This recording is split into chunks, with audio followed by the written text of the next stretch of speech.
प्राचीन भारतीय इतिहास की जानकारी के साधन। प्राचीन भारत के इतिहास की जानकारी के साधनों को दो भागों में बांटा जा सकता है, साहित्यिक साधन और पुरातात्विक साधन, जो देशी और विदेशी दोनों हैं।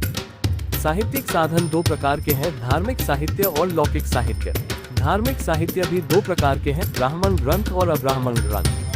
ब्राह्मण ग्रंथ दो प्रकार के हैं, श्रुति जिसमें वेद, ब्राह्मण, उपनिषद इत्यादि आते हैं, और स्मृति जिसके अंतर्गत रामायण, महाभारत, पुराण, स्मृतियाँ आदि आती हैं। लौकिक साहित्य भी चार प्रकार के हैं, ऐतिहासिक साहित्य, विदेशी विवरण, जीवनी और कल्पना प्रधान तथा गल्प साहित्य। पुरातात्विक सामग्रियों को तीन भागों में बांटा जा सकता है, अभिलेख, मुद्राएं तथा भग्नावशेष स्मारक। साहित्यिक साधन: 1. धार्मिक साहित्य। 2. ब्राह्मण ग्रंथ। 3. श्रुति, वेद, ब्राह्मण, उपनिषद, वेदांत। 4. स्मृति, रामायण, महाभारत, पुराण, स्मृतियाँ। 5. अब्राह्मण ग्रंथ। 6. लौकिक साहित्य। 7. ऐतिहासिक। 8. विदेशी विवरण। 9. जीवनी। 10. कल्पना प्रधान तथा गल्प साहित्य। पुरातात्विक साधन: अभिलेख, मुद्राएं, भग्नावशेष स्मारक। साहित्यिक साधन: वेद। ऐसे ग्रंथों में वेद सर्वाधिक प्राचीन है और वे सबसे पहले आते हैं। वेद आर्यों के प्राचीन ग्रंथ हैं, जो चार हैं: ऋग्वेद, सामवेद, यजुर्वेद और अथर्ववेद से आर्यों के प्रसार, पारस्परिक युद्ध, अनार्यों, दासों और दस्युओं से उनके निरंतर संघर्ष तथा उनके सामाजिक, धार्मिक तथा आर्थिक संगठन की विशिष्ट मात्रा में जानकारी प्राप्त होती है। इसी प्रकार अथर्ववेद से तत्कालीन संस्कृति तथा विधाओं का ज्ञान प्राप्त होता है। ब्राह्मण: वैदिक मंत्रों तथा संहिताओं की गद्य टीकाओं को ब्राह्मण कहा जाता है। पुरातन ब्राह्मण में ऐत्रेय, शतपथ, पंचविश, तैत्तिरीय आदि विशेष महत्वपूर्ण हैं। ऐत्रेय के अध्ययन से राज्याभिषेक तथा अभिषिक्त नृपतियों के नामों का ज्ञान प्राप्त होता है। शतपथ के 100 अध्याय भारत के पश्चिमोत्तर के गांधार, शाल्या तथा किते आदि और प्राच्य देश, कुरु, पांचाल, कौशल तथा विदेह के संबंध में ऐतिहासिक कहानियां प्रस्तुत करते हैं। राजा परीक्षित की कथा ब्राह्मणों द्वारा ही अधिक स्पष्ट हो पाए हैं। उपनिषद: उपनिषदों में बृहदारण्यक तथा छांदोग्य सर्वाधिक प्रसिद्ध हैं। इन ग्रंथों से बिंबिसार के पूर्व के भारत की अवस्था जानी जा सकती है। परीक्षित, उनके पुत्र जन्मेजय तथा पश्चातकालीन राजाओं का उल्लेख इन्हीं उपनिषदों में किया गया है। इन्हीं उपनिषदों से यह स्पष्ट होता है कि आर्यों का दर्शन विश्व के अन्य सभ्य देशों के दर्शन से सर्वोत्तम तथा अधिक आगे था।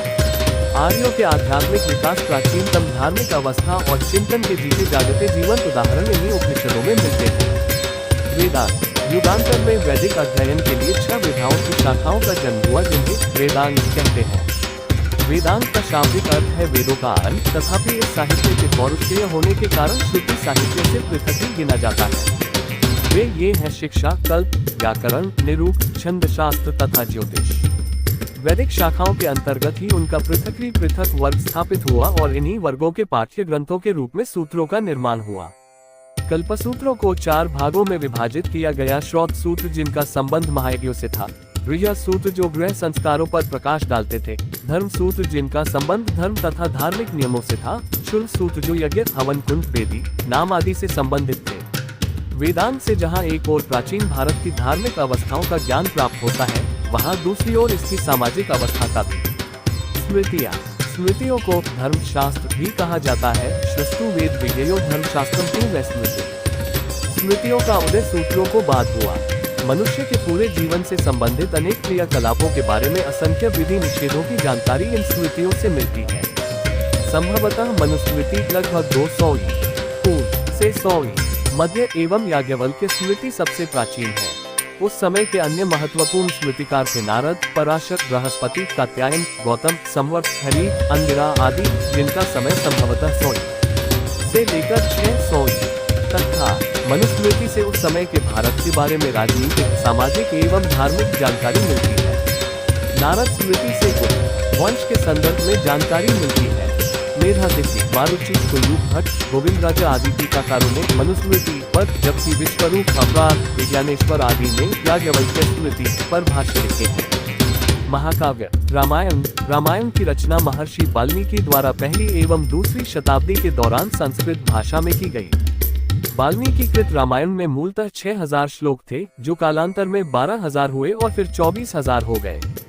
इससे चतुर्विंशति सहस्त्री संहिता भी कहा गया है। वाल्मीकि द्वारा रचित रामायण बालकांड, अयोध्याकांड, अरण्यकांड, किष्किंधाकांड, सुंदरकांड, युद्धकांड एवं उत्तराकांड नामक 7 कांडों में बंटा हुआ है। रामायण द्वारा उस समय की राजनीतिक, सामाजिक एवं धार्मिक स्थिति का ज्ञान होता है।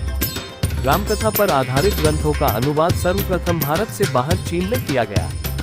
भूषुंडी रामायण को आदि रामायण कहा जाता है। महाभारत महर्षि व्यास द्वारा रचित महाभारत महाकाव्य रामायण से बृहद है। इसकी रचना का मूल समय ईसा पूर्व 4वीं शताब्दी माना जाता है। महाभारत में मूलतः 8800 श्लोक थे तथा इसका नाम जय संहिता विजय संबंधी ग्रंथ था। बाद में श्लोकों की संख्या 24,000 होने के पश्चात यह वैदिक जन भरत के वंशजों की कथा होने के कारण भारत कहलाया। कालांतर में गुप्त काल में श्लोकों की संख्या बढ़कर 1,00,000 होने पर ये शतसहस्री संहिता या महाभारत कहलाया। महाभारत का प्रारंभिक उल्लेख अश्वलायन सूत्र में मिलता है। वर्तमान में इस महाकाव्य में लगभग 1,00,000 श्लोकों का संकलन है। महाभारत महाकाव्य 18 पर्वों आदि, सभा, वन, विराट, उद्योग, भीष्म, द्रोण, कर्ण, शल्य, सौप्तिक, स्त्री, शांति, अनुशासन, अश्वमेध, आश्रमवासी, मौसल, महाप्रास्थानिक एवं स्वर्गारोहण में विभाजित है। महाभारत में हरिवंश नाम परिशिष्ट है। इस महाकाव्य से तत्कालीन राजनीतिक, सामाजिक एवं धार्मिक स्थिति का ज्ञान होता है।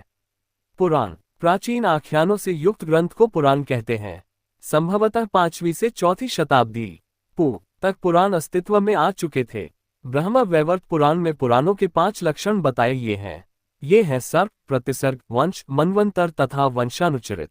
कुल पुराणों की संख्या 18 है। ब्रह्म पुराण 2, पद्म पुराण 3, विष्णु पुराण 4, वायु पुराण 5, भागवत पुराण 6, नारदीय पुराण 7, मार्कंडेय पुराण 8, अग्नि पुराण 9, भविष्य पुराण 10, ब्रह्म वैवर्त पुराण 11, लिंग पुराण 12, वराह पुराण 13, स्कंद पुराण 14, वामन पुराण 15, कूर्म पुराण 16, मत्स्य पुराण 17, गरुड़ पुराण और 18, ब्रह्मांड पुराण। बौद्ध साहित्य को त्रिपिटक कहा जाता है।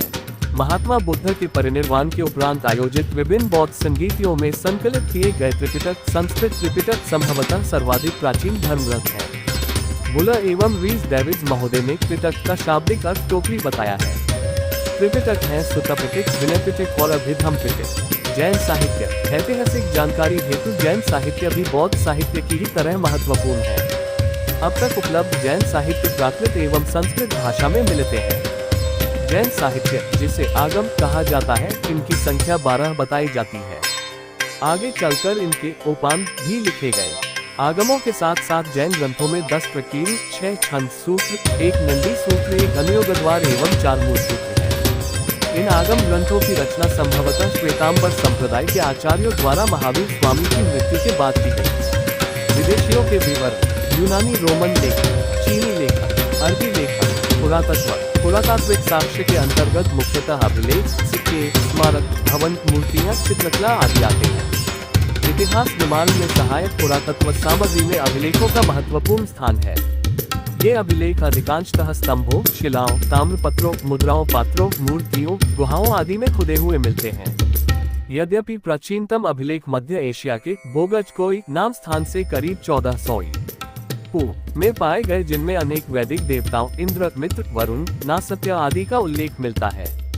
चित्रकला से हमें उस समय के जीवन के विषय में जानकारी मिलती है। अजंता के चित्रों में मानवीय भावनाओं की सुंदर अभिव्यक्ति मिलती है। चित्रों में माता और शिशु या मरणशील राजकुमारी जैसे चित्रों से गुप्तकाल की कलात्मक पराकाष्ठा का पूर्ण प्रमाण मिलता है। आपको हमारी वीडियो पसंद आई हो तो वीडियो लाइक करें और चैनल को सब्सक्राइब करना ना भूलें।